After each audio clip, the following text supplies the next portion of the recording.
Je vais vous présenter La scène de Léonard de Vinci. La scène est une fresque biblique réalisée par Léonard de Vinci pendant la Renaissance, entre 1494 et 1498. Elle mesure 460 cm x 880 cm. Cette œuvre est actuellement à l'église Santa Maria del Grazie de Milan. C'est une œuvre commandée par le duc de Milan, dont les armoiries figurent dans la partie supérieure de l'œuvre. La scène vient du mot latin sona qui signifie repas du soir.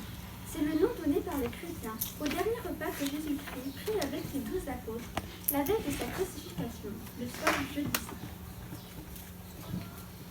L'utilisation de la perspective est très novatrice pour l'époque.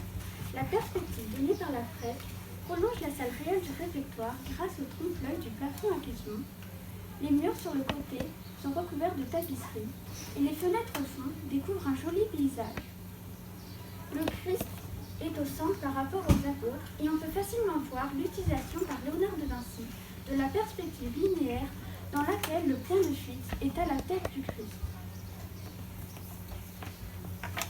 La scène illustre le moment précis où Jésus prononce la phrase « En vérité, je vous le dis, l'un de vous me livrera ». Mais ce frère à Judas, mais à ce moment-là, personne ne le savait. On observe les réactions diverses des 12 apôtres.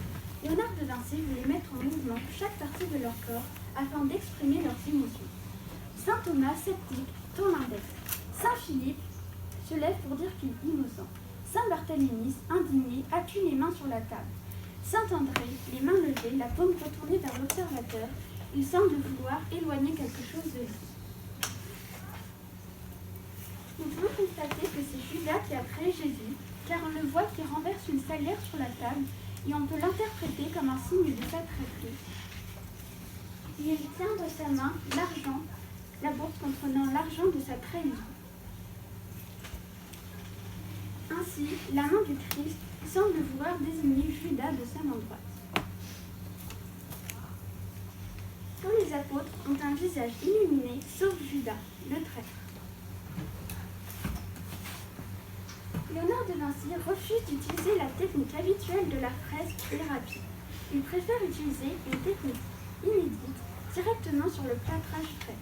Cette technique de peinture est à la tempera, c'est-à-dire une peinture à l'eau ayant l'œuvre comme ligne. Léonard de Vinci voulait aller très lentement dans l'exécution de sa peinture afin de faire figurer beaucoup de détails. Transparence des verres et bouteilles, ombre colorée sur la table. Malheureusement, cette technique n'a pas permis à l'œuvre de résister et elle s'est très vite dégradée. Je vais vous raconter une petite anecdote. Le prieur du couvent demandait régulièrement et avec insistance à Léonard de Vinci quand l'œuvre serait finie. Un jour, il lui dit qu'il n'avait pas l'idée sur le choix des traits de Judas. Le prieur fut surpris quelques semaines plus tard de constater que Léonard de Vinci avait repris ses traits pour dessiner Judas.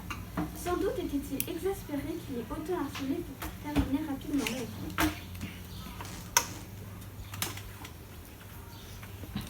Oui. Où est actuellement la scène de Léonard de Vinci? À l'église Santa Maria del Grazie à Paris, à Milan ou au musée du Louvre à Paris. Mehdi?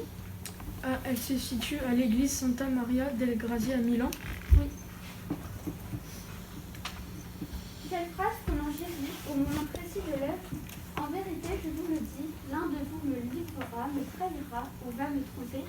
Corélia? C'est la A, en vérité, je vous le dis, l'un de vous me livrera. Oui. Quel est le nom de la technique de peinture qu'a utilisé Léonard de Vinci? À l'œuf, à l'eau ou à la tempera? Paul? À la tempera.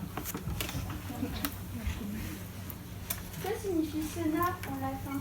Repas du soir, dernier repas ou premier repas? Rachid? Dernier repas du soir, pardon. Repas du soir. En voyant l'œuvre, comment pouvons-nous constater que c'est Judas qui a trahi Jésus? Il a fait traiter. Maxence? Parce qu'il a une bourse dans la main. Oui. Yael? Il a renversé une salière sur la table. Oui. Tarsil? Il est plus foncé que Philippe. Oui, il est dans l'ombre. Et Roman? Jésus le montre du doigt.